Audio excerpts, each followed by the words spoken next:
It's not a bird, it's not a plane, it's Superhero Slate. It's a modern podcast where we talk about everything that's great, like movies, TV, superheroes. It's Superhero Slate, oh yeah. Hello everyone and welcome to Superhero Slate, the show where we run down the latest superhero entertainment news. Oh, we love TV, movies, and superheroes, so let's talk it all out. My name is Chris Dillard. And my name is Mike Royer. And this week we're getting a look at Christian Bale's Gorr in the upcoming Thor movie. I saw the word Christian in there, and I knew today was Easter. I was like, wait, what did Chris put in the opening for? Do we have an Easter-themed episode I wasn't aware of? No, we don't. It was fine. Today is Easter. Happy Easter, everybody. Wink, wink. God. I will show myself out. But no, Christian Bale, actually. So, yes. Discovery wants a Warner Brothers Feige, if you will. Oh, everybody wants a little Feige. Yeah, no matter what studio. Even if it's not a studio, even your grandmother wants a Feige to like organize her life.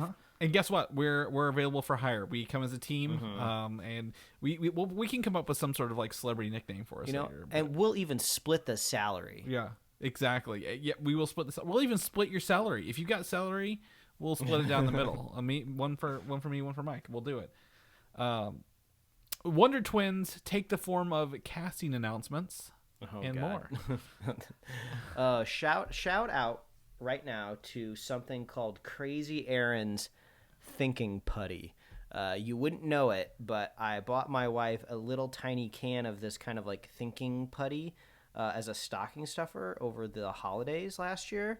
And I started just fidgeting with it like during our podcasts. And I've kind of ruined the one that I gave to her because I've just played with it too much, and I think just like my body juices, if you will, have worked itself into the putty. Nope. We're not gonna do that. But go on.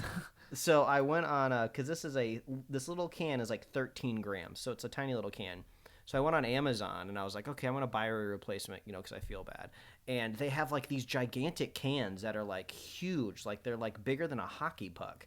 And so I just bought some straight from the source. So now I have like these gigantic cans that I use to replace it. But I can't use these ones while I'm on the podcast because they actually make noise. But it's satisfying because as you stretch it, it kind of catches a little bit of air in it. So it's almost kind of like a thinking putty like mixed with like bubble wrap.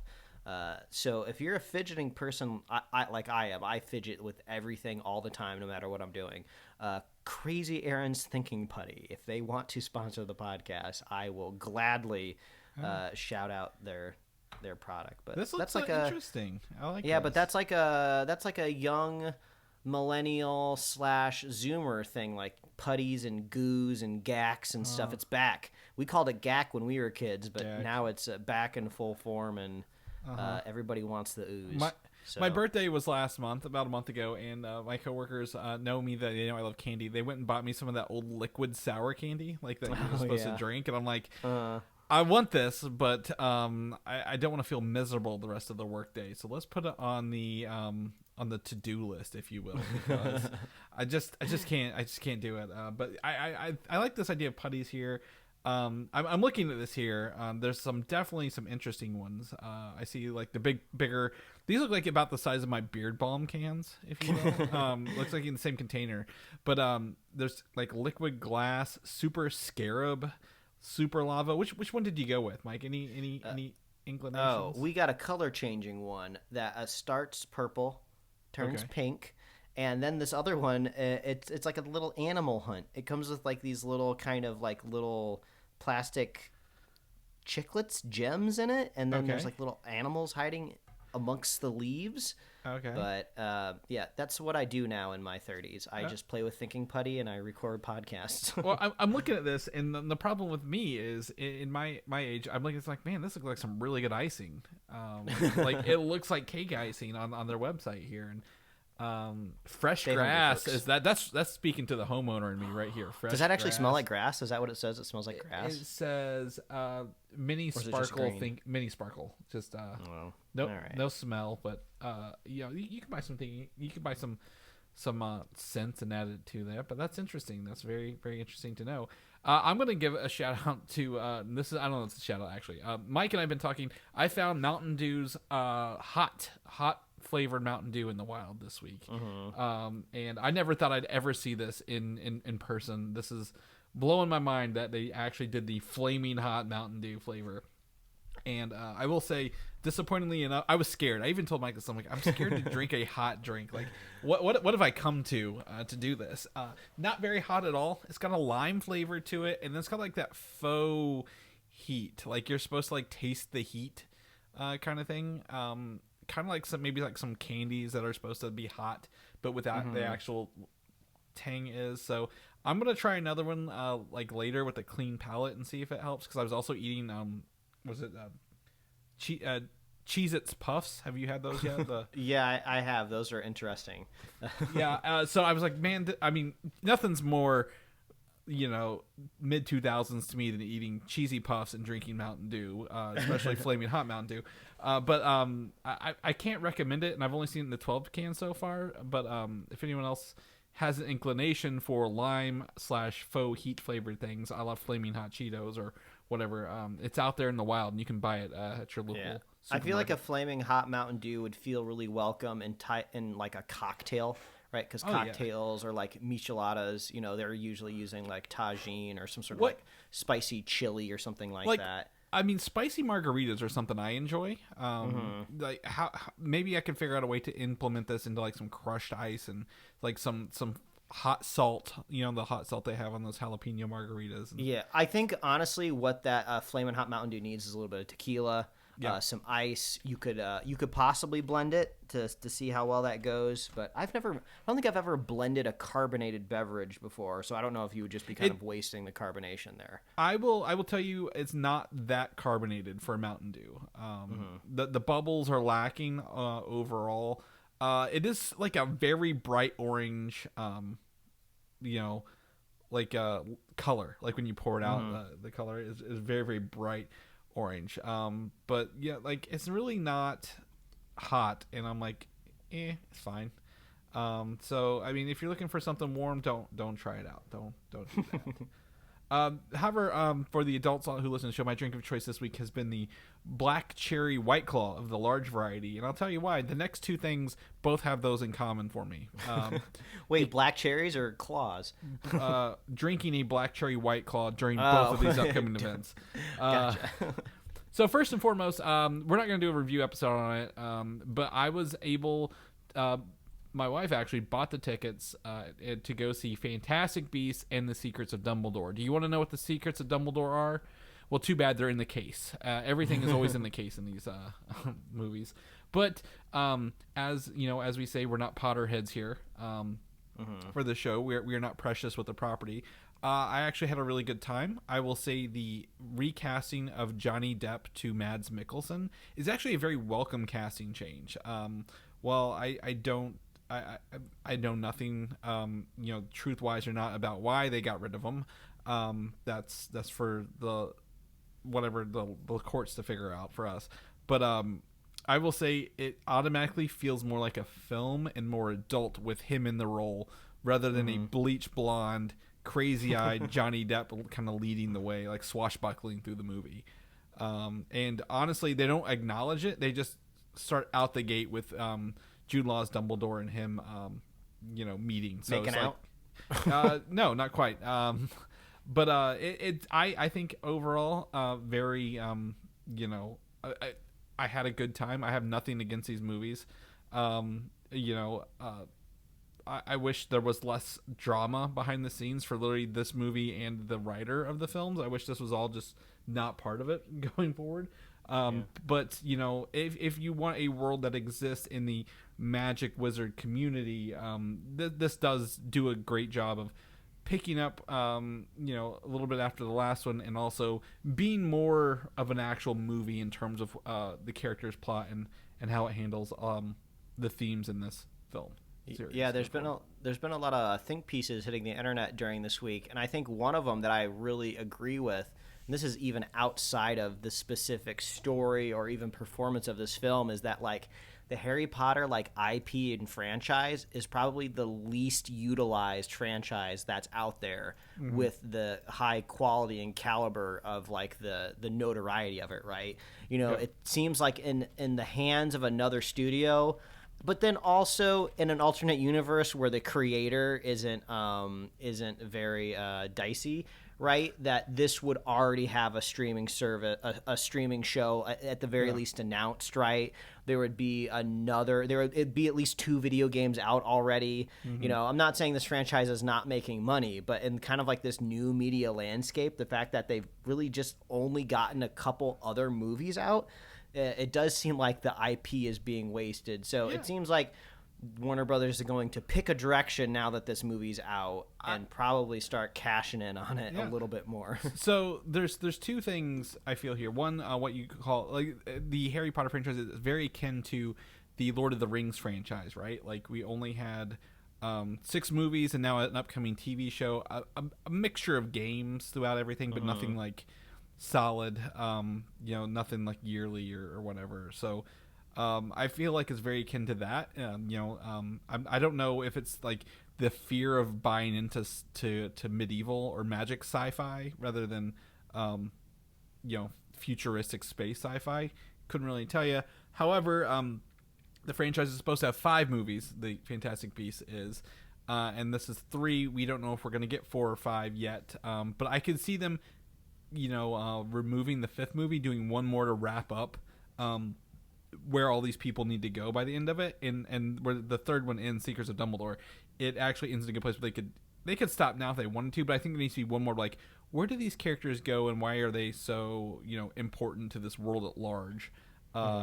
Finish this up, get rid of what's his name, what's Mads Mikkelsen's character's name, Grindelwald. Grindelwald, there it is. Yes, that would be about it. I think it would probably need to be akin to a war movie because I think it's supposed to in the world take place during World War II, like runs parallel with World War II. But overall, I think I'm just more excited for the upcoming video game that takes place in the 1800s or so for the Magic World, and just kind of dive into that. The other thing I think I wouldn't be surprised if they try to do is what is that the Cursed Child, is that the name of the play? Trying to make that into a movie or 2 or 3, who knows. But I think that would probably be the next step after this. Simply going forward rather than backwards would be something they could do. But overall, I had a good time. My wife's a bigger fan.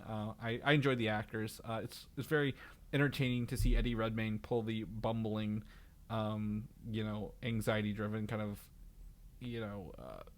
beast lover off really, really well in films. For that. The other thing I was able to do, I was last minute graciously gifted Elton John tickets to the Yum Center here in Louisville, and on his Rocket Man himself. Yes, his Farewell Yellow Brick Road, and I'm an Elton John fan. I grew up. One of my favorite songs of his is no one will be surprised here, Crocodile Rock by a long shot. Do like his other stuff, and it was fun to see him play and put on a huge performance. I will say this is the most efficient concert I've ever been to. It started right at 8 o'clock, and there was no opener. He literally opened the whole set with Tiny Dancer. Tiny Dancer, right? That's what he said. Rocket Man was like 3 or 4 songs later, and then he wrapped it up at the end with Goodbye Yellow Brick Road, because it's Farewell Yellow Brick Road. Man has a flair for the dramatic, if you hadn't guessed that.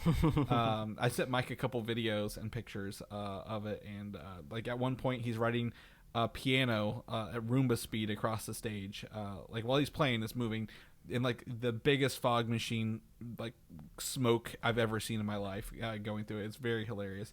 And then I didn't send you this, Mike, there's another scene where his piano is on fire with they're like doing the live video, but they've CGI'd fire onto his piano, like they've set up the angle so it looks like his piano's on fire. I was like, great. This is just fun. He literally would like stand up, say thank you, and then play his next song, like literally within 2.5 hours of nonstop songs and production. It was done, and we didn't have to deal with openers. We didn't have to deal with any long stories or like bringing people up on stage. This man was very to the point. He wanted to get home, what do you say, and get into his bath. Yeah, he seems like a man that decompresses in the bath at night. Yeah, and funny enough, he came out for his encore in a bathrobe. So I was like, this is perfect. Mike knows. It was a really good time. Had a lovely time. Picked up some merch. I could afford the merch since I didn't have to buy the tickets. Is what I told myself.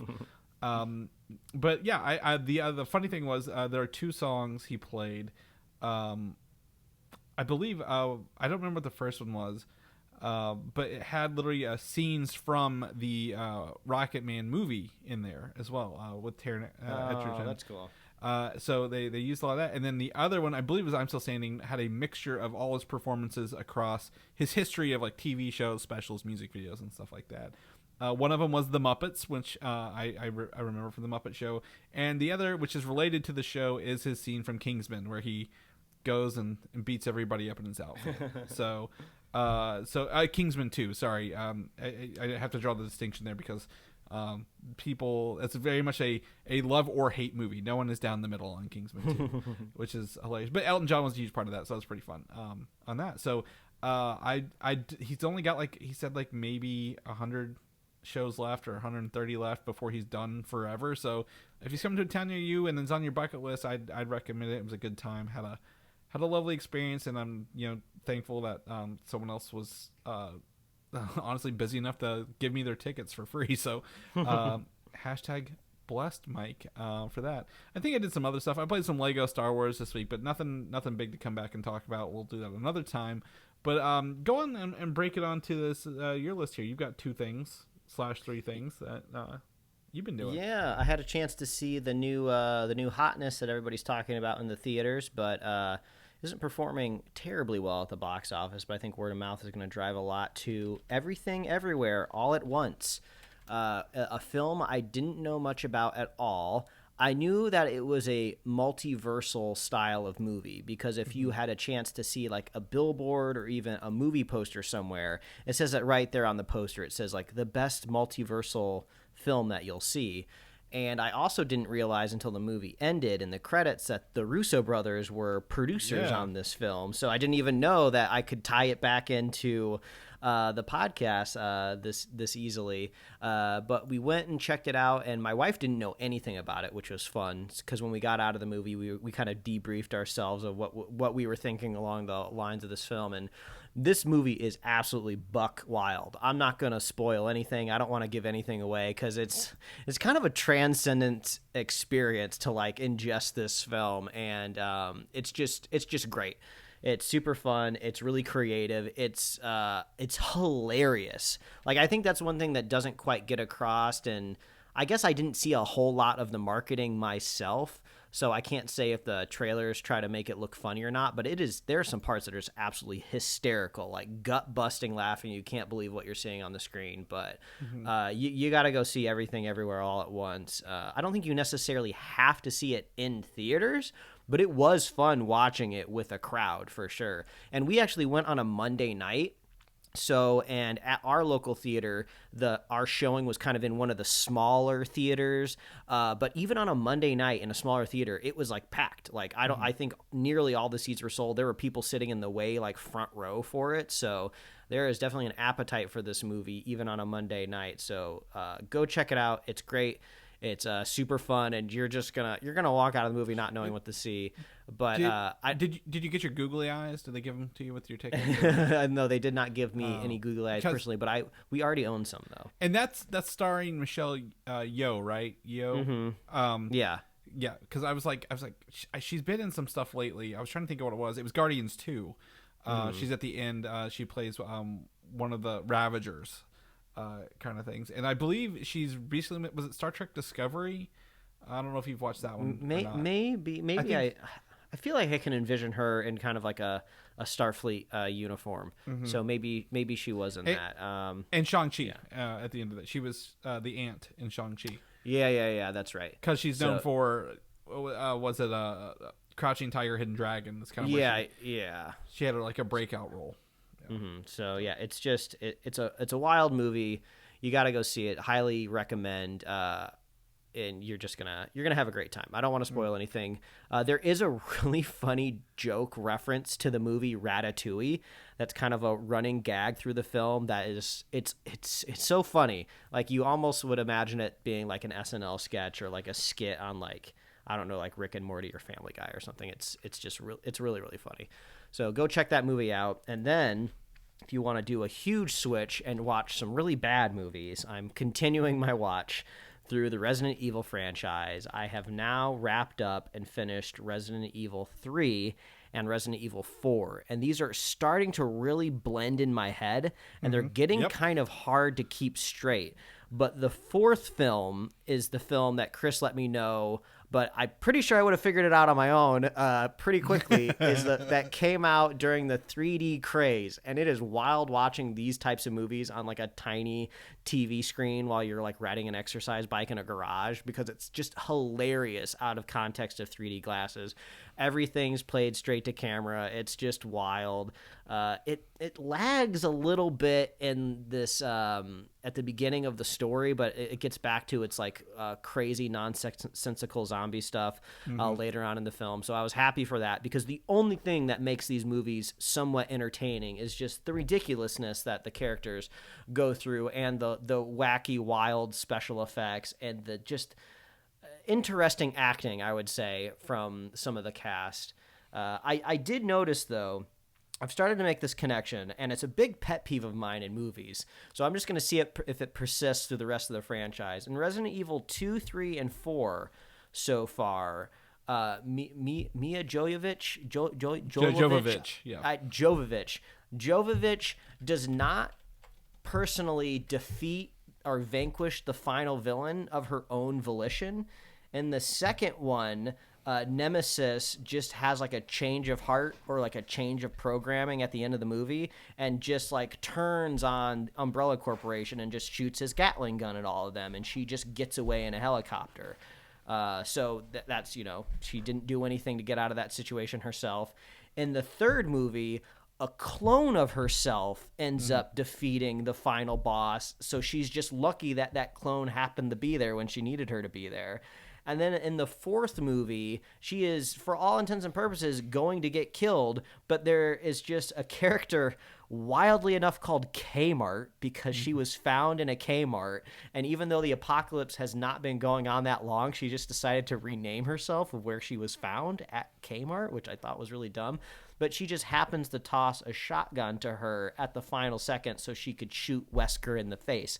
So it's a really big pet peeve of mine that also happens in a recent zombie movie we've talked about on the podcast, Zack Snyder's Army of the Dead. It's the exact same ending in that movie, where they're tussling with that king zombie on a helicopter, and Dave Bautista just happens to get the gun and shoot him in the head, apropos of nothing. There was like no specific intellectual shift where like, oh, he had a good idea, or sometimes your main character will sacrifice something, right? Like imagine those scenes where like the hero gets stabbed with a sword, and then they take the enemy's hand and they pull the sword deeper into themselves so they could like drive a knife into the other person, right? There's usually some sort of sacrifice or like clairvoyance that happens in those moments where the hero finally succeeds, but none of that's happening in all these movies. The movie just kind of ends. But I suppose to keep the train running, the next movie in the franchise almost always kicks off like right away. Like I just started watching number 5, and it picks up literally where the last film left off. But now things are getting extra wild. Jill Valentine has returned. She's controlled by some sort of beetle gem on her chest. And I didn't even recognize her at first until somebody said her name. And they even did this. They did another pet peeve I hate, where it was like a dream sequence or something, just to fill like 15 minutes of the movie at the beginning of it, where she is back in an idyllic suburb that happens to be overrun by zombies, even though she's just dreaming it. So these movies are crazy, and not in a good way. But I keep going back for more, so something is there. But I think it's more of like I'm a captive audience, right? I just need something to watch while I'm exercising, and these movies are working out really, really well for that. So I will keep everybody updated. Come back next week. I should have the 5th one done by the time we come back next week. So 5 is Retribution, I believe. Is that correct? Yes, I think because that's the title. they ran out of apocalyptic titles like End of the World. But like what I love the most about these movies is like, hey, we got Wentworth Miller to play Chris Redfield. We had this big important character, Claire Redfield, right, played by Ali Larter, and then I believe also Kmart. They're like, guess what? We didn't get them back for the next movie, so we're just not even going to acknowledge they exist. We're kicking the next movie off without them and going. I didn't even know that they weren't really in the 5th one, but I'm okay with that. They got to bring in some fresh blood with these like franchises. Something else entertained me because the Redfields weren't doing much in these movies. Like every character pretty much does the same thing. They just pick up a gun and shoot something. Yeah. So what I love about the 5th one, and I remember this they bring back a character from the original. If you will. So that's what yeah, I think I did notice that because she appeared in the dream sequence, and I was like, well, they got her back for the dream sequence. Maybe she's in the movie. Yeah, and this person is known for dying off screen in films and then coming back into the franchise later. But not to the same effect for this one. But I'm very excited to there's have your journey there's 6 of these movies, right? Yes. Okay, yes, so I got there's 2. one more after this. All right, gotcha. But there's a couple other characters who come back in this one as well. This one is like the return of like a lot of the originals for some reason. But I know the very, very last shot in my head. Like I remember the last shot very, very like I don't know, like really well in my head, and I don't know why. But like. After this, you get to go to the final chapter, Mike. So, man, we'll reminisce. I'm sure. Yeah, and then we'll see how many characters come back for that one. I'm very thrilled. I might have to rewatch the final chapter because I think I watched it offhand. What better way to hang out with one of my best buds while I watching bad Resident Evil movies. So, oh boy, and I think what I'm gonna do, also once I watch that 6th one.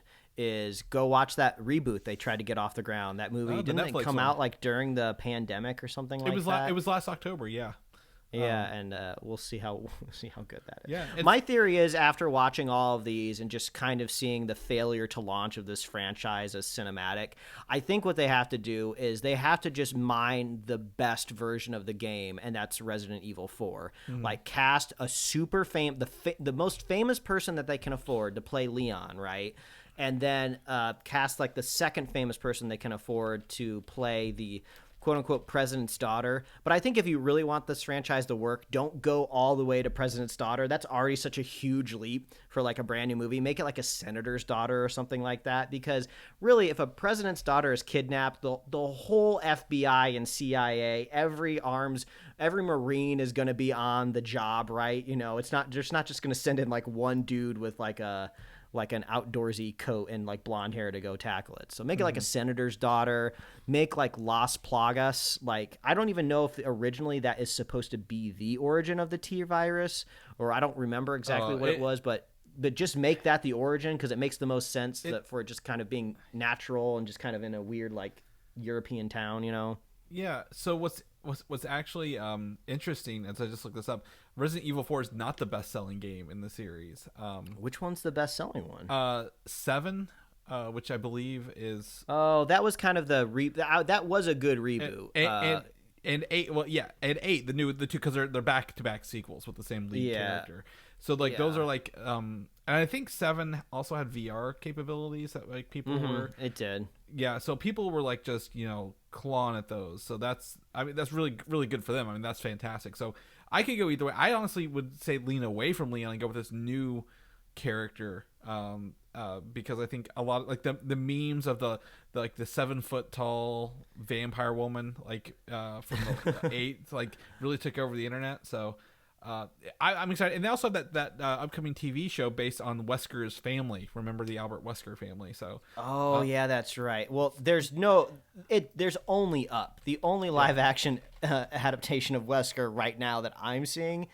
Like, I don't want to be mean to the guy because I'm sure he's really, really nice, and maybe it's just Paul W.S. Anderson's evil doings, right? But Wesker in these movies is like a cartoon character. Is it not different actors across the film so far? It could be. I mean, they're just strapping like wraparound shades on the person every time and slicking the hair back, so that could be a different person every time. Because I was thinking, wasn't I might be wrong. I was thinking of it's not Sir Friendzone. I called him that.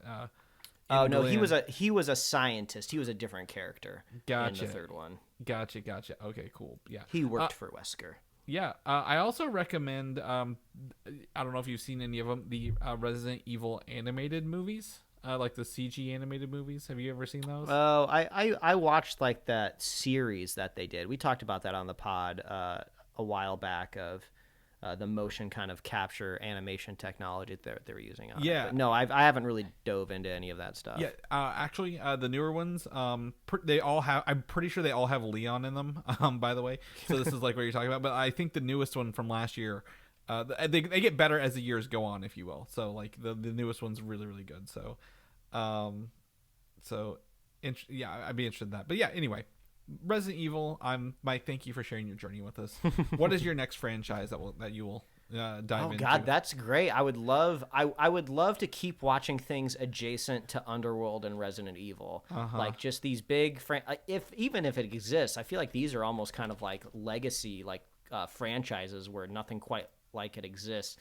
I would say like it's not quite the same, but the Terminator franchise. Terminator is like literally the one I was going to tell. Like Terminator, it goes that direction after the second one. So maybe, and it's been I know my wife has not seen the original two in a very long time, and I don't even think she quite remembers them. So those could be a fun rewatch. I could also recommend akin to this Final Destination. Yeah, I've seen a handful of those. Yeah, I think there's 6 maybe now of those.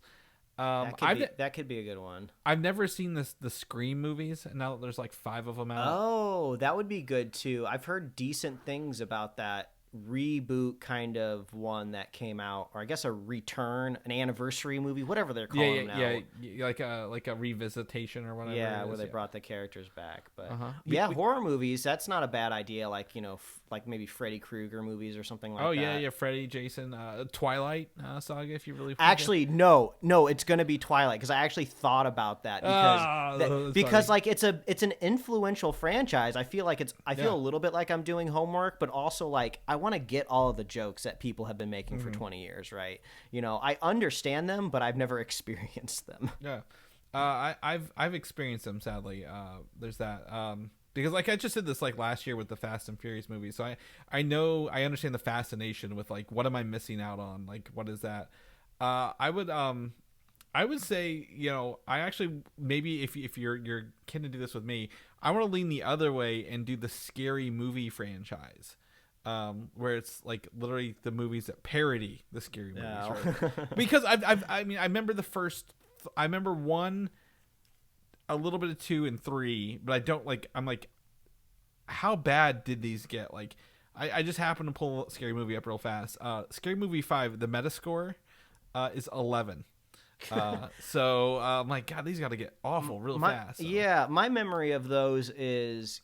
The further they got into the franchise, the less they cared about parodying scary movies, and they were just more parodying anything in pop culture, and they were just kind of using the horror movie as like a scaffolding. Yeah. So because they had like the superhero movie and what was action movie or whatever they called it. So yeah, there's opportunities there, but yeah, okay, we'll figure this out later. All right, let's jump into news. I'm gonna kickstart this one off with something I didn't expect to hear more of: Star Wars Visions, the anime-inspired anthology series on Disney Plus, is rumored to return back to Disney Plus this year with more episodes. I think I actually didn't finish any of this other than the first one. I don't have any like draw to it, but I'm sure there's a huge fan base out there. Yeah, it didn't quite get into the pop culture as much as What If. I was at a boxed lunch this weekend, which is kind of like, if you're not familiar, it's like a nerdy or hot topic. And I saw one single solitary item of merch for Star Wars Visions, and then I saw at least a handful of stuff for Marvel What If. So you could say not really getting into the zeitgeist as much as they wanted to, but maybe we'll see some better stuff with the second go around. Yeah, I think it's fun. They probably take some feedback. I think setting the ground and expectations is interesting. I will say I see in the Funko world, which I've not purchased hardly any at all in the past year, that What If got a lot more than Visions did, which is interesting because I thought Visions had a very unique aspect to it. You know, anyone who has a lightsaber is definitely a character you probably want to get. So I'm very interested to see why that didn't overall. But Marvel Zombies had like 12. If you want your Marvel characters as a zombie, they have it now. So. But yeah, Star Wars Vision's coming back this year. If we do, maybe it'll inspire me to pick some stuff up whenever we have some off time. But right now, I got 2 shows I'm watching a week, Mike, and I just don't know what to do with the rest of my time. Just taking up too much. Wonder Twins, we just talked about a couple of weeks ago, getting a pickup for a live action movie on HBO Max, and they've already hired or at least cast 2 actors to play Zan and Jayna. So first, Zan will be played by KJ Apa, who is known as Archie in Riverdale, right?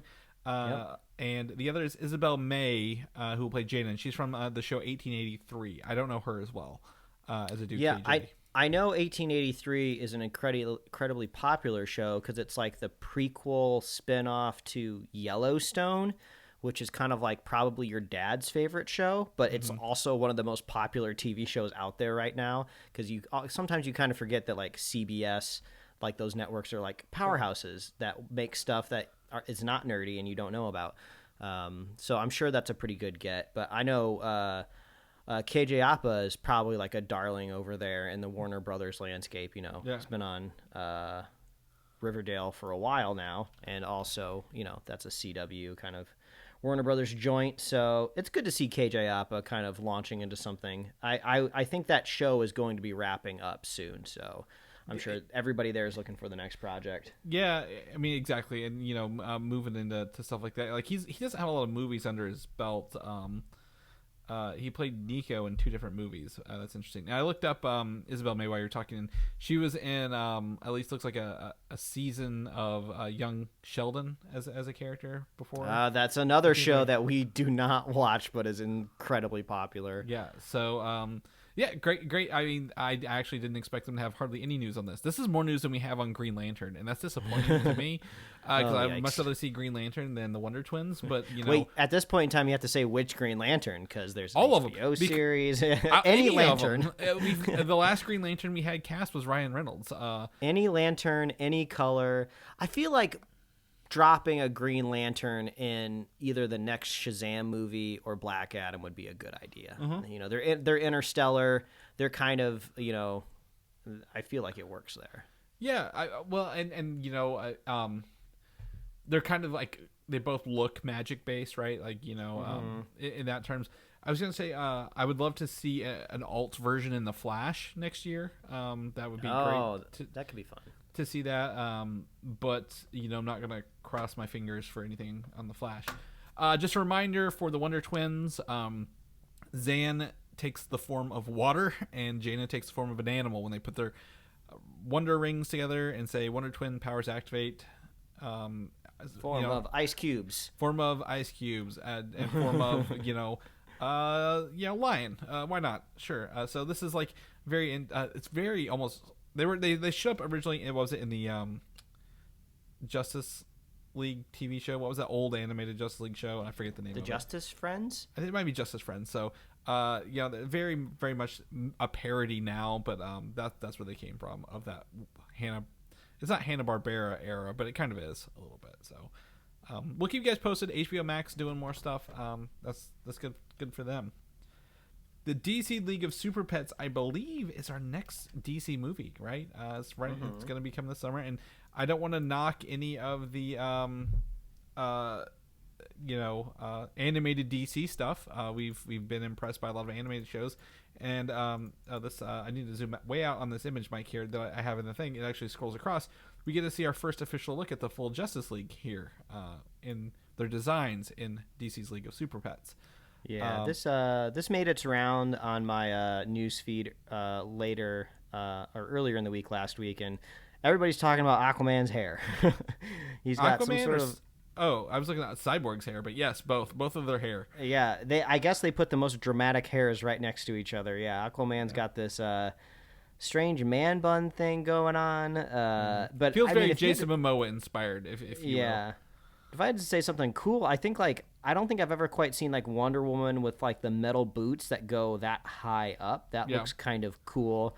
And then there's kind of like that chest piece where I don't know if this is an attempt to make it more kid friendly, but she's got like this gold armor up around the chest, which looks kind of cool. Yeah. Is this just a female version of a Green Lantern, or is this like a specific Green Lantern? This is a specific Green Lantern. I forget her name. She's newer in the past like 10 years to the comic books. Gotcha. She took over. So yes, they have the female Green Lantern. I've not seen her with the dyed green hair. Kind of reminds me a little bit of the Envy character from Inside Out a little bit in her design. I can see and that. then to me, I think I didn't really look at this. The Flash's boots gradient up into his outfit. That's cool. Which is just a fun little effect because of probably when he's running or whatever. And Aquaman has a hook for an arm. He's missing his. Oh yeah, I didn't even notice that. Yeah, So, it's not the highest quality image that we're looking at, but you can see everybody pretty well.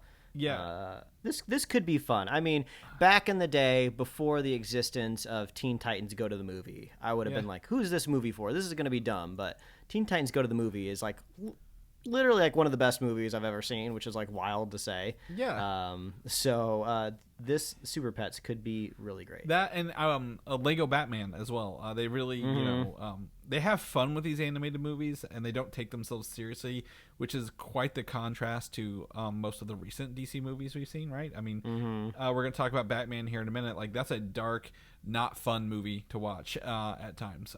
Not that it's bad. Doesn't mean it's bad. It's just like it's a very serious kind of film, and this looks to lean the other way. But while the movie's about their pets, it is fun to see the Justice League they're kind of basing these off of as they kind of go through it. So, very very excited to kind of check this out. We'll see if it's a theater trip or not. The Flash movie. Bad news first. The prequel comic starring Ezra Miller has been canceled by DC. Someone was like, the artist was like, no, it's just delayed. But everywhere on the sites are like, no, our pre-orders are canceled. So, I guess don't threaten to kill people in Hawaii when you're on Warner Brothers payroll. Yeah, it's hard to say if it's damage control or what. I do think it is kind of funny if you're looking on the other side of the aisle over at Marvel. What's the actor's name? Barry Keoghan. Yeah. He was recently also arrested in like Ireland for like kind of public intox, I think. Yeah. But it wasn't egregious. I think with the article I was reading, a lot of the on-scene descriptions were just like he was just having a little too good of a time. So the lesson here is if you want to be a drunk celebrity, at least be like precocious or entertaining and not violent when you do it. I believe all they did was arrest him until he sobered up and let him go. He has like no official charges either. Like there's no like. I assume that's standard for over there in Europe. Like, yep, we get it. But like, he didn't threaten to kill anybody. He's like not causing damage to the public. So, very, they're very akin to each other because Barry Keoghan was in the Batman, right? Like as that's right. You can draw a line there. So we'll know more if it's re-upped. We'll let you guys know. If not, wouldn't really be surprised at the end of the day. However, the good news is. Thanks to our cover image for the episode, you can probably tell that we already get our first look at Michael Keaton's new Batman suit. The official, him standing with a little smirk while someone takes his photo. I tell you what, it was kind of hard to put a collage together because this looks very similar to his previous cape and cowl from like I guess late 80s, early 90s. That's not a bad thing either. And also like Michael Keaton, at least his mouth area has held up very well with age because when you put like a bunch of rubber over it, like he looks like he's ready to film like the next Batman movie that happens like a year after his previous one, like chronologically. I think the suit looks really great. There's like some minor updates. Like this is kind of like the classic traditional thing that we've seen done in superhero franchises where the character continues through the movies, right? You kind of just do simple tweaks to the outfit so you're kind of like slightly upgrading it over time. And Yeah, it looks great. Yeah, so I'd say to me, I think the biggest thing is here, I don't think he had the accentuated wings on his wrist. That feels like it was kind of maybe borrowed from Christian Bale's run as Batman. And I distinctly remember his yellow belt. Correct me if I'm wrong. So I think he's gone more dark for this design here along the way. The thing that gets me the most is that one piece rubberneck there. He can't turn his head in this suit.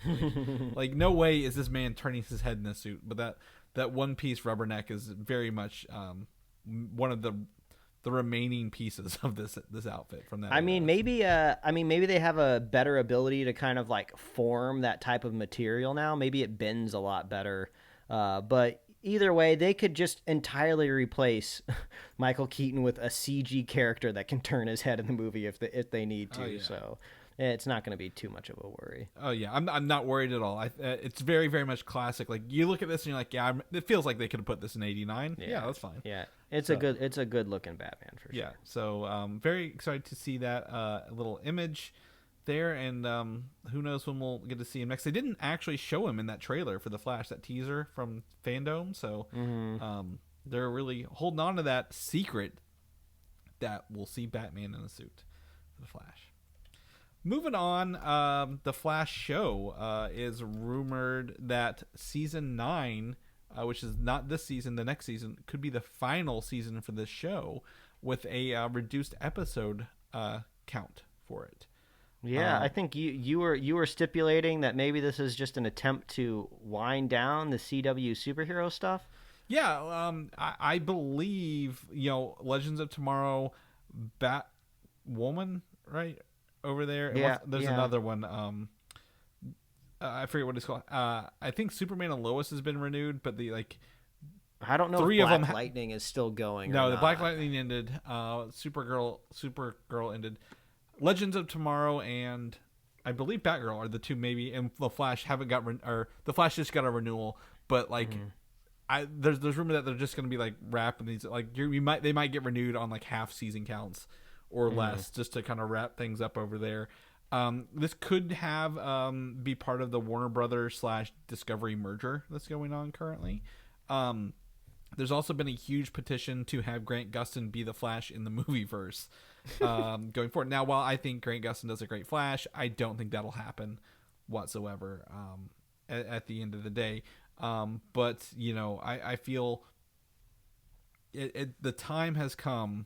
9 seasons. I think the Arrow only got 8 seasons, right? So, the time has come for these seasons to wrap up a little bit and move on to something new, because that Berlanti-verse can't last forever, Mike. Yeah, it cannot. I've only heard good things about Superman and Lois, but that feels like it exists outside of this bubble of other shows. And they're not really doing anything with Superman right now. That's fun. I'm trying to think of what the other shows are over there, but I'm drawing a blank, and that tells you how little I'm invested in. I think the one you're thinking of is Naomi. That's kind of I don't even know exactly where that aligns within this universe, but it seems like maybe Stargirl. Stargirl's one. Gotcha. But this could be a good segue into the next category of it. Seems like there's a Warner Brothers DC restructuring that needs to happen here shortly. Yes. So the Discovery Warner Brothers merger, the head of Discovery is taking over Warner Brothers rather than the other way. And I believe Walter Hamada is working his way out, if you will. So I forget this guy's name. I looked it up. I actually tweeted at him, hire us for the show, because they're supposedly looking for like a Kevin Feige or someone to actually be in charge of the DC properties. Mostly probably the films, but the films are doing, Batman's doing great, right? What was the one before Batman? Do you remember? I don't remember. Who can keep track? Are you talking about Joaquin Phoenix's Joker? Probably the Joker. I was thinking maybe Birds of Prey. Zack Snyder. Probably would be Birds of Prey. Yeah, no, we don't need to bring that. Wonder Woman 84 maybe then. Ooh, we don't need to bring that one up so either. there's some swings. There's a couple hits. There's a lot of misses. So they just need someone. They want someone to have a plan for all these things together. Whether they're in one universe or not, I don't know, because the Batman not having the baggage of the other stuff sounds pretty good to me. It worked out really well. So there's some opportunity here for Someone just to drive the ship, and we've always said that. Like, there's no one driving the ship there. The best thing that has ever happened to DC is everything else happening around them right now with multiverses, right? The audiences are going to be prepped and prepared by the time they figure out what they're going to do to accept the ability of like different worlds, crossing over, ending. It's a shame because like the best character that could like reset them all is the Flash, and they're having enough problems with Ezra Miller as it is. So we'll see what happens, but somebody needs to be manning that ship and also have control over what HBO Max is doing. Like, I mean, that's one of the reasons why things are executing pretty smoothly over on Disney Plus side of things, because Kevin Feige's in charge of the Disney Plus Marvel shows, right? So. And the thing is that really worked out well is Feige's been there from the beginning, crafting it, right? Warner Brothers is a little bit handicapped because they have to find somebody brand new to bring them in and like fix what's messy. They've already bought the ingredients. Now they've got to make a pizza that tastes good. But the person making the pizza didn't buy the ingredients. So and they put the pizza in the oven already. Yeah. So it's like it's already been like you can't really take that crust out and reuse it. So you're just like, well, we got to make more pizzas. What do we do? More sauce. Have we put too many ingredients on this one to throw it away? This is a good analogy. I like the pizza analogy. We're going to keep that going in the future. Thank you. I'm actually thinking about ordering pizza for dinner, so it all tied together. What is to me is also one of the biggest disappointing things is we got this really, really good teaser, like the world needs heroes in 2022. Literally showed right before Batman on Thursday, right? On Monday, they're like, fuck it. We're moving every one of these movies. So that whole trailer is no longer applicable. So why was this not communicated or planned beforehand? Who did this? What happened? Someone needs to be there to do that. I know Marvel is never, I'm not holding them right to that same, but like they're always like trying their best to give us a plan and a game plan. And that could be to their, to the good side or to their detriment, because remember when we got all those movie plans, including Inhumans, right? Well, that never came true. I don't blame anybody. That movie live action series sucked. It sucked so hard. But like, DC, whenever they gave us their first plan, remember it had like Justice League 1 and 2 and the Cyborg movie and all this stuff, and they never really stuck to a plan. And they seem to change it all willy-nilly. So someone just needs to be ahead of that and saying, look, we need to do X, Y, and Z and make sure we execute properly and on time. Or at least if we know we're not going to meet it, don't spend forever or promote a huge video piece 3 days before we change it. Because I think that's a big sign of lack of faith, from my point of view. The other thing is, when they shifted all this stuff around, no one really said why. And that's really the confusing part, right? Like, I felt like, the world is kind of coming back to normal. Going to movies is no longer taboo. They had a really good opportunity to knock it out of the park this year, and just kind of lost it. That kind of sucks. So, I wish someone was over there driving the ship, and it could be us, Mike. Even though we come in and tell the truth about DC stuff, I feel like we could be honest over there. Oh my gosh, we would do it at bargain basement prices. Really? We will save you so much money. You can make a whole extra movie if you wanted to. Yeah, exactly. And then Marvel will get jealous of us, and they'll have to get another Feige, like a duo over there, or a trio, triple down on it. All right, moving on. Let's jump into the last DC point here, and that's the Batman is moving up a day early. It will be on HBO Max tomorrow, Monday, April 18th, Mike. So if you missed it in theaters, or you were like, I'm going to go this weekend, but you didn't get to go, well, now's your chance to just get HBO Max for a month and watch it there in the comfort of your own home. I plan on watching it again. So, yeah, and I think comfort of your own home is going to help it out because a little bit long of a runtime for kind of a brand new reboot of Batman. So I think you're gonna have a better time when you're just at home. Can I make a suggestion to the listeners when watching this, Mike? And you tell me how off course I am here. Put your fucking phone up for this because you want to pay attention to this movie. Like, get your room as dark as you can, minimize your distractions, and watch this movie as true as you can, because there are parts you can get confused on. It's a little quiet and intense in some scenes, and I feel like being focused in the moment is going to make you really hone in on this movie and feel what they were going for, because there's some beautiful shots in this you could miss because you're not paying attention. And also, like, you know, as opposed to pretty much the entirety of the MCU at this point in time, like, this movie actually has it has like a scenic quality, as atmosphere. That's the word I'm looking for. You don't get a whole lot of atmosphere in the MCU, for better or for worse. So yeah, you know, take it all in. Yeah, I highly recommend. And if you have to pause it, there are times to pause it and come back, but like don't be cooking dinner in the middle of this or you know, whatever, because I think the Batman deserves your full attention to check it out. So yes, that'll be on streaming tomorrow. On the flip side, we're going to jump into the Marvel Universe. I was able to get my Blu-ray or Steelbook for Spider-Man. I actually have the code right here where I redeemed it, Movies for Innerwear. And the case of mine says includes all these hours of deleted scenes, and not a single physical release actually includes deleted scenes, which is the most frustrating thing in the world. Not because I love deleted scenes, but because just don't put it on the packaging for literally every box you own and then not include it. I work in the marketing world, Mike, you know this. That's really akin to false advertising. Like, right? Like, you bought it, it doesn't include any of the things, or not any, it doesn't include like a lot of the stuff that it says it includes. That's a big problem.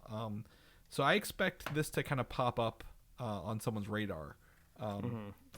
Maybe not class action, but like gonna be it. But like, the rumored reason this is Sony is looking to re-release it with an extended cut from Sony. Oh yeah, that's I mean, that's a way for them to get a little extra money and probably to circumvent. I'm sure that there's some profit sharing going on there with box office between Marvel and Sony, right? But I'm sure the distribution rights land on Sony, and they're the ones that get the cash in on that, probably, if not 100%. So if they have an opportunity to re-release a different version of the film and make money off of it, I'm sure they will do it. Yeah, I was actually just talking to someone at work about home release stuff. The Incredible Hulk, which is outside of Spider-Man the only other MCU movie distributed by another company, is on HBO Max right now. So if you want to do a whole MCU rewatch, you have to jump across 3 streaming services right now, including Disney Plus for most of it, HBO Max, and I believe Spider-Man's Stars, we said? Stars or something? I don't know. Something nobody has. Yeah, something we don't have. Yeah, that's definitely interesting. So I'm actually upset there's no deleted scenes. I don't know if I go back to the theaters to rewatch Spider-Man No Way Home, and it would really suck if they did this extended cut, because I feel like that's a pure Sony move, and Marvel would be like, well, stop it. We don't do that for any of our movies at all. So yeah. Anyway, moving on, Doctor Strange coming up next. Movie we will be watching, right? Like, this is it. We got through Morbius, thankfully, and we're moving on. And it's close. We're only a few weeks away. Yes, I believe 3 weeks from today. We will be reviewing it. The movie is not 2.5 hours like we originally reported several weeks ago. It's only 2 hours and 6 minutes. And I should have said something last week, because this obviously was confirmed when you buy your tickets. I just forgot to mention it.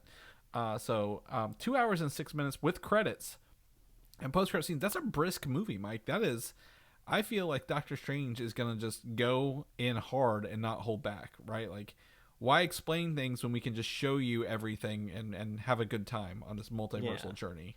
Also, like, a lot of the groundwork has been set for this movie with the previous, probably one of the biggest comic book movies that we've had in a long time, which was Spider-Man No Way Home. Spider-Man No Way Home. And also What If. If anyone watched What If, you'll probably be, have some good connections there. And if the Illuminati are to be believed, and Patrick Stewart is really in this movie and they didn't just use his voice to trick us in the trailer, because, I start to get paranoid that they're just messing with us. We're going to have a lot of fun cameos of things we already know along the way. So that'll be entertaining. And apparently this movie will screen at its debut, May 2nd, 2022, as close as it can to actual release, so it can avoid spoilers. And the May 3rd will be the first day reviews will have their embargo lifted as well. So That's close, but I don't think like I don't think that's a show of non-faith. I feel like there's going to be so many cameos and stuff coming out of this that you don't want to that could be ruin it. Because I feel like I'm gonna have to just get off the internet for that whole week. I'm like, I can't do this. Like, I don't want to see anyone's take crappy phone pictures from the theater to say that is that in Superior Iron Man in the movie or not. So very, very excited for this. Thor Love and Thunder, still no trailer. Hopefully maybe next week we'll have a trailer. We are still waiting to figure it out. Yeah. Chris and I were chatting earlier about our recording schedule for next week. As it could possibly come a day later, but if the Thor trailer is delayed yet another week and it drops on a Monday, who knows? We'll be able to record after the trailer is already out and won't have to miss it by another week. But it looks like we got some possible leaks here for the film, and at this point, it's just their own damn fault, right? Because if this trailer would have come out already, these little action figures wouldn't be that big of a deal. Yeah, exactly. So like, I feel, I don't feel bad sharing these at all, but we definitely have some looks at, first and foremost, Christian Bale's Gorr, the God Butcher. Very much, very close to his actual comic book counterpart, right? The pale skin, white robes. However, he will have a human face and no noseless face, kind of akin to Voldemort, really, like the comic book does. But he does have this black, mysterious, possibly necro god-killing sword here, right? Looks to be very powerful, and his scars on his face remind me of like a Star Wars character, maybe, or like Deadpool a little bit, maybe from X-Men Origins. I'm interested to see him in action. I can't say toys are the best way to look at these characters, but I'm excited to see what they do with this in an actual camera. And who knows? Maybe there could be some sort of like transformational component to the character in the film, and maybe this isn't like a final look. Even if it's just like costume change. I'm trying to figure out because this is the action figure line where if you buy all of them, you get to create a new character, right? Yes. Yeah, it's a Build-A-Figure. I can tell you who the Build-A-Figure is if you can't figure it out. Yeah, because it looks like Gorr comes with a leg. Yes, so a leg of some sort. The second photo has the full set of characters that come with this. So you get to see a look at actual Star-Lord and Groot and Ravager Thor, the Mighty Thor, King Valkyrie, and then Armored Thor and Gorr. Who do you think's missing from this in the Thor lineup? Oh, is it? I feel like it's obvious, but I can't figure it out. It is Korg. It is Korg. Korg. Oh, okay. Big rock guy. Obviously, is going to come in pieces with this. I believe I've actually seen. If you dig into the Marvel Reddit, I believe they have the Korg character because someone actually. These are physical things people were able to buy and open and build. Okay. But it is Korg that comes with them, and you can see his his pants there with them. Yeah, I don't know if we had some like leaked like movie theater cup art or popcorn bucket art earlier that maybe I didn't know. But is this the kind of the first bit of confirmation that Groot is going to still be teenage in this movie? I think so. I think this is the first we've seen of that. I've not heard anything else, but yeah, like he's not. I believe the last we heard is like he's not full grown yet. Gotcha. Was the thing. Maybe I think this that will might be be his Guardians 3 said that. Yeah, as well. maybe this will be his like last outing as teenage Groot. Because by the time Guardians comes around, like I would think if James Gunn is kind of wrapping up this group of Guardians in Volume 3, like he might kind of want Groot more back to his original form. I don't know. I would kind of he actually did regular Groot and Baby Groot. He didn't touch Teen Groot, right? That was Infinity War. So I would like to see a Teen Groot interaction. Maybe he figures out a way to like force grow himself a little bit. But like I would like to see. He looks to be a little more confident in this. He's not playing his little Game Boy game. Yeah. I'm curious. I wish I could see the front of the Groot character because I'm curious if his accessory is just like a tree branch that you can attach to him, or if it's like a Game Boy. But that might be more of an Infinity War figure reference. Yeah, because he was snapped. Yeah, he was snapped, wasn't he? He was gone for the whole movie, right? He died at the end, and I was gonna say there is the front of the character somewhere. There are fronts and backs photos of every one of these. I think Gorr was just the most entertaining one, or most, I guess, revealing one. If I look here, he's got wooden axes, Mike. Actually, if you look at him, and a Ravager space gun. But I don't collect a lot of legends. But I like the muscly arm Thor. He reminds me of like '90s Hammer Strike Thor, right? Like he's got this like you can't tell that, but that's like a sleeveless vest he's wearing around his t-shirt. Yeah. So that'll be fun. I'm excited. This movie has a lot of potential, a lot of interesting things happening. First movie to get 4 actual movies in the MCU as well. So we'll keep you posted. And Christian Bale's return to comic book movies. Ironheart, the series, they've officially announced the directors for this will be Sam Bailey, who is renowned for her work on Brown Girls, and Angeli Barnes, who is worked on Dear White People, the series with Sam Bailey, but also most recently Mythic Quest. Mike, I know you're a big fan of that show. Atlanta, and a bunch more. She's like up and coming as director on all these, very, very popular shows. Yeah, I mean that's a really good pedigree, and I mean, it seems like they're starting to align Ironheart kind of maybe with the Wakanda side of the universe, especially since Ryan Coogler is involved. And we talked about that in previous weeks about like how the technology of Wakanda could be getting out there and helping people out. But this is actually going to be a really big series because this is going to be like the first like jumping off point from like Iron Man, really. Yeah. They kind of had, Tom Holland, dealing with the reckoning of losing Tony, but he seemed to, I guess, get over it within one film, right? Because when he got to No Way Home, did Tony pop up as a concept really at all in that film? Yeah, because he was like, there's like that meme, it's like everywhere I go, I see his face kind of thing. He also had Happy's jet in the suit, but he does not made an appearance since Endgame. Yeah, so it'll be curious how they tie if Robert Downey's face pops up in any way in this. Exactly. This well, the other part of this is it's probably going to be very, very connected to the Black Panther franchise. Also because Ryan Coogler's production company Proximity is going to work on the series. So, and I believe the actress who's playing Ironheart will show up in Black Panther Wakanda Forever. So, is there Shuri input as well as some Iron Man stuff along the way? What does this dynamic look like? Does she have Iron Man tech and some Wakandan tech at the same time? I don't know. But Ryan Coogler did great with Black Panther. He's got a huge pedigree as well. So having this company is going to be, I think, I feel like this is like a biggest name for these Marvel shows so far, right? Like I don't feel like the other ones I felt like I didn't know anything what they were doing, right? And this one feels more solid at the end of the day.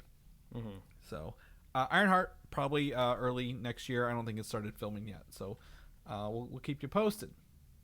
Lastly, into the show, Moon Knight episode 3 discussion. If you've not seen third episode of Moon Knight, go away, go watch it. Come back, listen to our discussion. Join on in. We'll have a good time. So full warning, full spoilers ahead. I want to say episode 3 just keeps getting better, Mike. I felt pretty good about this one. We haven't talked about it at all.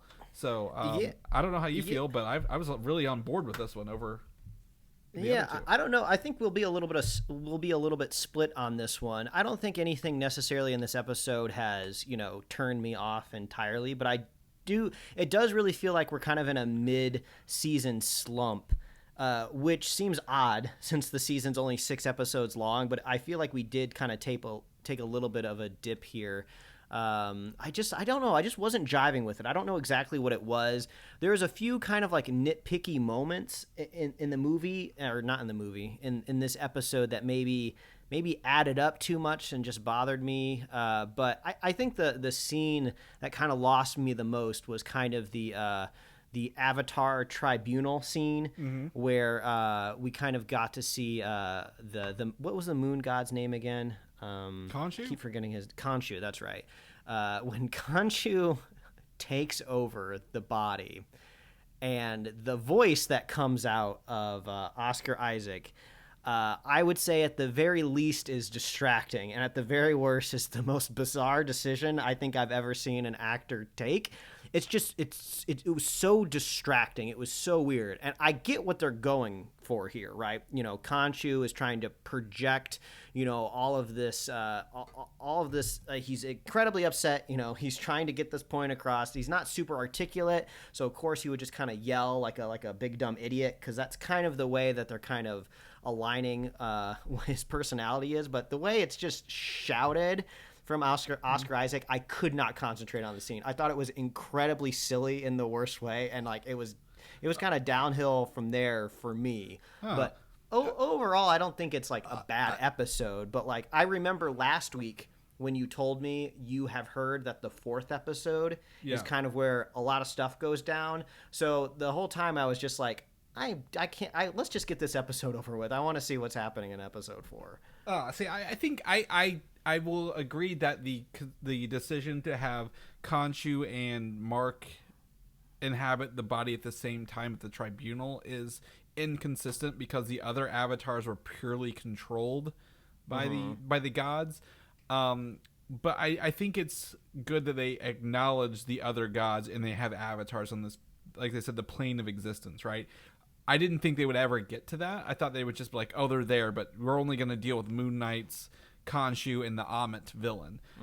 I would say my biggest, if I was to go on, you say my biggest complaint is that Ethan Hawke's character is just getting by with everything very easily. Yeah, I didn't really understand why he was able to just show up there. I guess he has the previous knowledge that it exists because he used to be an avatar, right? But I would say the rules that Moon Knight is trying to establish within the MCU are not super concrete and seem to be a little bit flexible for the story, but a little inconsistent. Like I just don't know when these avatars and gods are supposed to be all powerful and when they're supposed to like not interact with humanity, right? Like, are they trying to be like wizards in like the Wizarding World of Harry Potter and not be seen? Or because Khonshu's going around doing crazy shit all the time, and nobody seems to be caring that he's like murdering people. You know, is he supposed to be interacting with humanity or not interacting with humanity? That was the whole point of the episode. They said you're not supposed to be doing, like, you shouldn't be doing any of this shit. That's why you've been pushed out and exiled. Don't do it again, or we're gonna literally lock you away. So, like, I guess it's not okay for him to make an eclipse or move the stars around, but he is okay to inhabit a human and go murder people. Right. That's the point I'm trying to get. But they said, like, that's why he's not part of the council. Like, you wanted to meddle in human affairs. We said no, but we can't stop you from doing it yet. Like, you haven't done anything that, like, endangers all of us at this point. I suppose there's an egregious level that they have agreed to. There's like, look, you're not making the world known to all of our abilities, right? Like, no one's gonna believe a psychopath because the suit kind of comes and goes. And as we saw, like, when he's fighting the jackals, no one else sees the jackal, so he looks like an idiot to the people around him. But like, I like that they like, look, don't mess with the sky, okay? Like you get one. Well, let's just slide once, but don't do it again. And they actually did it within the same episode, rather than saving that for like, oh, we're gonna wait 2 more episodes to be like where he moves the sky and we have to do this again. I'm like, thank God they just got it out of the way, because like I don't like what was like a Chekhov's gun, right? Like, we told you don't do it. We're gonna come back in 3 episodes because you did it again. Yeah. So I'm like, let's get it out of the way. I really think the whole the fight scenes were better this time when he was fighting the guys on the horses. It was kind of like, it was actually a little more brutal than I thought. He hit that one guy with an uppercut with the half moon. I don't know if you saw that one, like where it went to his face. Mm-hmm. That was pretty rough. I would say, that was kind of like the highlight of the episode for me, was the brutalness of seeing him get skewered with those poles. I thought that was pretty cool overall, but I thought the reason that they were at that location was a little silly. It seemed like, okay, we need like a MacGuffin for this episode because we want to introduce, Midnight Man. Yeah. We want Steven to have something to do. We want to use his like intellect, so it needs to be something that he can do that Mark can't do. And I don't know, I just wasn't on board with this whole like coffin thing in general, and this is a pet peeve that I think if I was having a better time in the episode I could let go of, but the whole turning the sky backwards, like, that's an app like that literally exists. Like, when we were watching it, like, my wife was just like, Yeah, there's like a website where I looked up what the stars looked like on the day I was born.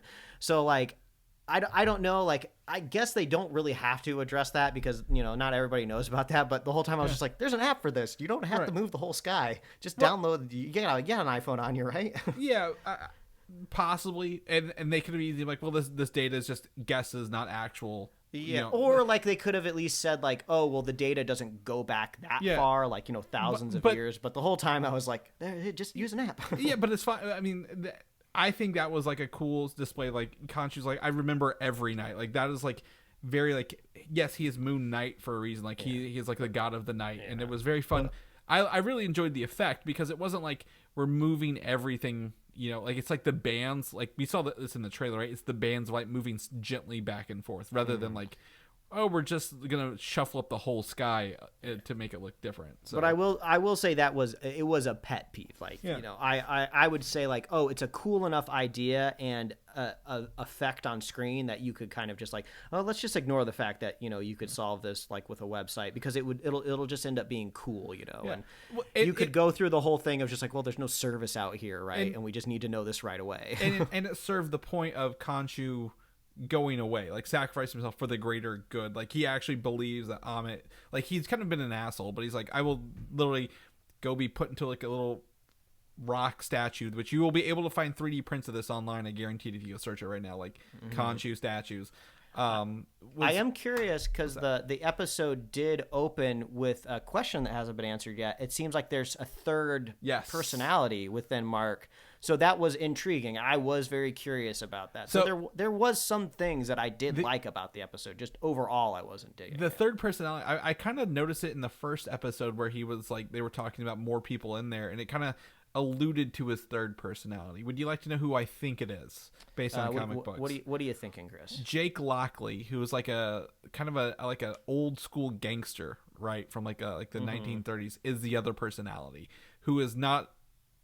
Who's got this more murderous rage in him rather than mercenary, like killing. Like he's like, I'm just a killer and a gangster kind of thing. Yeah, that does seem to be what is alluded to, that whoever was taking over in Egypt is kind of like has no morals or no rules, like whatever gets the job done. Whereas at least Mark Spector has some sort of like honor code within him. And I think the second episode when he woke up in Egypt was also transitioning over from Jake Lockley, because none of Mark or Steven seem like they're huge alcoholics. Like so like, is this gangster, is he the one who got them there and like got drunk and partied too hard because he's like, I'm in Egypt, the hell with it. I would say the other thing with this episode, I was trying to think, Midnight Man, as you call them, or the actor, I can't pronounce his name, Gaspard Ulliel. He is the actor who passed away several weeks ago. So he will not be back for future projects. I don't know if he's. It looked like they killed him off screen, if you will. So I don't think he's coming back in the show, but I mean, or if they didn't, I mean, it could just be like, the classic misdirect of like the audience thinks he's dead, but then he shows up in like a Midnight Man-esque costume, or maybe he made his own bargain, right? Because we know Mark took on the mantle of the suit when he was like near death. It could be a similar thing, but I mean, I'm not trying to speak ill of Dead or anything. I'm sure more people are more familiar with him, but he's not a known person or face to me. So if they needed to like recast him, I don't think it would be that difficult. It wouldn't be like recasting Oscar Isaac. Yeah, and it's one of those things where they could like, he got his face damaged, he had to have like reconstructive surgery kind of thing. Like he lived, but he was scarred horribly. What I think was missing here, I think, I don't think the MacGuffin literally being in a glass temple next to the horse thing was very well thought out. I know they filmed this in like lockdown kind of thing, so I get the lot idea of it, but like this is where I wish it would have leaned into like the Mummy a little bit. Like we need to go find this. Yeah, go to a tomb. I think that might be coming still, right? Because like there's some ideas of, like breaking into the pyramids and stuff like that, like being there with the other gods and wherever this what's Amit is buried. So I think there's some of that, but like there's a way to be more Indiana Jones, a little more The Mummy, about how they're doing some of this, and I like the I guess the opposition of Mark and Steven, right? The smart one versus the fighting one. I like that.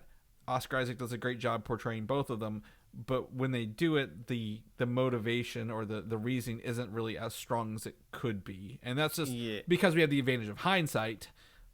But if they go forward, I think there's opportunity to expand that more. Also, I think they need to rein back the reflections a little bit. Like, it was easier for them to pull off right in urban areas, but they're like out in the middle of like, you know, the desert, and there's a scene where they're, you know, dangling the guy over the cliff, right? Of like, oh, drop him, or like, you know, Khonshu's telling them to drop him, right? And when they turn around, the reflection is on the back of like a street sign. Like, I've seen brand new street signs and in non-desert environments, and they don't reflect. They're not polished. So like, I get it. You have to have a reflection around, but like, put it in something else. Like, be a little bit more clever, because the back of a metal sign is not reflective enough to see somebody. I did. My wife was like, well, he's so angry. Why did he just break that Jeep for no reason? I'm like, well, he's taking the mirror for one.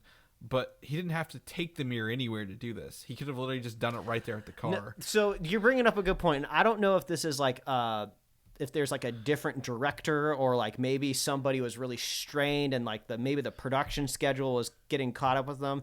But in that same light of like, he doesn't have to break off the mirror. When Steven takes over the body to solve the puzzle, why on earth would you take these delicate pieces of fabric off of a lit Jeep roof or a hood, and then move it over to the sand to solve it? And he had packaging tape to tape it together, and I was like, no, the sand's gonna get on the tape, and like your body's blocking the light because you turned away from the headlights. And it's just like, I know it seems silly, but like, was nobody on set going like, this doesn't make any sense? No person would make these physical movements in this space. So I like that. Those are the things that were like driving me crazy. But I was just like, normally these things I could look past them, but I couldn't this time. So hopefully things go better next week. It feels like you said, a production choice rather than a story choice, because like when they were filming them up close, it felt like an entirely different area than like the Jeep, right? Like, I didn't feel they were near the Jeep any moment after that happened. Like, it felt like they were in an entirely different volume, if you will, and they were like, we got to do some close-ups, so we got to get away from the Jeep. Let's we gotta have it back by 3 p.m. with the mirror on it. So let's I'm still hopeful, because the first 2 episodes were great. This one had some stuff to look forward to it. You know, we only have a couple more episodes left. You know, we're over halfway through it, so maybe this was just like a weird slump, and you know, we can push for it. I'm still hopeful. I don't think it's a slump. I think these were written as three 2-part episodes.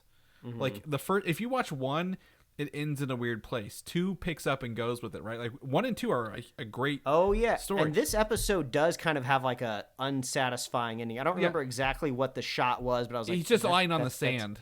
She's trying to wake him up, and so like, let's have or like, is that where he goes and talks to the they bring what's his face back after they because he's talking to the statue. Ethan Hawke is. It might end on that too, but either way, no, that was where it ended on. He was like, oh, kind of like, I've bested you. I told you not to do this, and I'm like, oh, okay. I don't know how Ethan, like, his character shouldn't be getting all this treatment or anything wrong, or allowed with it. But either way, I think the next one, like, these when you watch these 2 together, it'll be like, oh, this makes a lot more sense. Yeah. If Ethan Hawke is like so innocent, and he's saying he's not involved in any of this like mythical magic and gods anymore, like, how does he keep going back to seeing this statue? Like, it almost seems like they're going to reveal that he's like working with one of those avatars, and then that'll make a little bit more sense. Because one of them was technically gave Mark some advice there at the end, right, to kind of help him. And one of them actually seemed to be, maybe it was a god from Wakanda. She had the accent as well. Maybe. So there's rumors for that. I saw another theory that one of the paintings or cave things is actually Rama Tut, which is a king variant who went to Egypt as well. So some other connections possibly. I will say the biggest, probably still strength, not a weakness, is this show has no connections to the MCU at this point. If they said, we don't want this to be in this universe, it can be a multiverse, this show has set itself up to be that show if it wants to. Yeah. I did see a tweet to the effect of, man, what is it like to be an Earthling on this planet now? Yeah. One day, one day aliens show up, and then a little bit later, half of your friends disappear, right? If not yourself. Then all of a sudden, like a giant face appears in the sky, and then they're like half of their dead body is like floating in one of the oceans, and now all of a sudden the sky's spinning. Like it's weird. It's a weird time to be normal in the MCU. Yeah. Exactly, and that's I think that's if this even is in the MCU. I would not be surprised at the end of the day if they're like, oh, this is just a fourth personality's dreams the whole time or something weird. That would be I don't think it'll go that way, but that would be insane if they did. They're like, none of this really happens. But anyway, there's an opportunity here.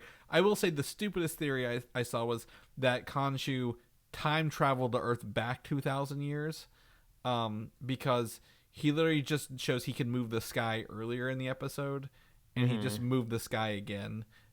He didn't really turn the planet back 2,000 years. That's the stupidest rumor / theory I've heard out of this episode so far. Only a few days away from finding out. So we will find out this Wednesday for that. All right, well, that is the show this week. Let's get out of here. Let's get on the way. Mike, if people want to know what we're doing, what you're doing, where can they find you at? Oh, they can find me at Mike Royer Design on Instagram, Twitter, and TikTok. And you can read my webcomics at pickledcomics.com. Chris, if people want to catch up with you, where can I find you? Find me on Twitter, Valdan, VALDAN, or Instagram, Valdan87. Again, Mike mentioned we might not be available next Monday at the start of the day. It might be Monday evening before the episode comes out. So for those who have listened this far, prepare yourselves for a delayed episode release, just in case. We're still playing it by ear. But we'll let you guys know as we get closer on our social media channels. If they want to know more about the show and where to find that social media stuff, where they can get all that good information at. Oh, head on over to the Great Pyramid of Superhero Slate, which is superheroslate.com. Move that secret block around that for some reason controls a contraption that lets you through and turns off the sneaky arrows that are embedded in the walls.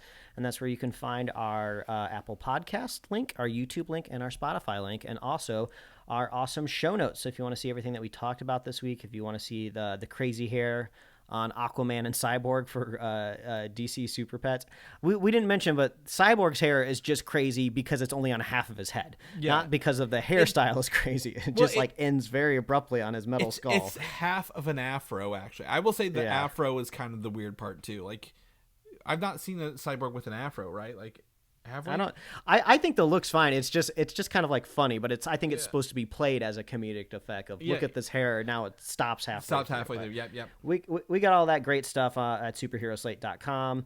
You can like us on Facebook, follow us on Twitter and Instagram, and you can get merch at superheroslate.com/store. We love hearing from you. Please reach out. What did you think of this week's episode of Moon Knight? Are you digging it? What do you think Warner Brothers should do to right the ship? Let us know.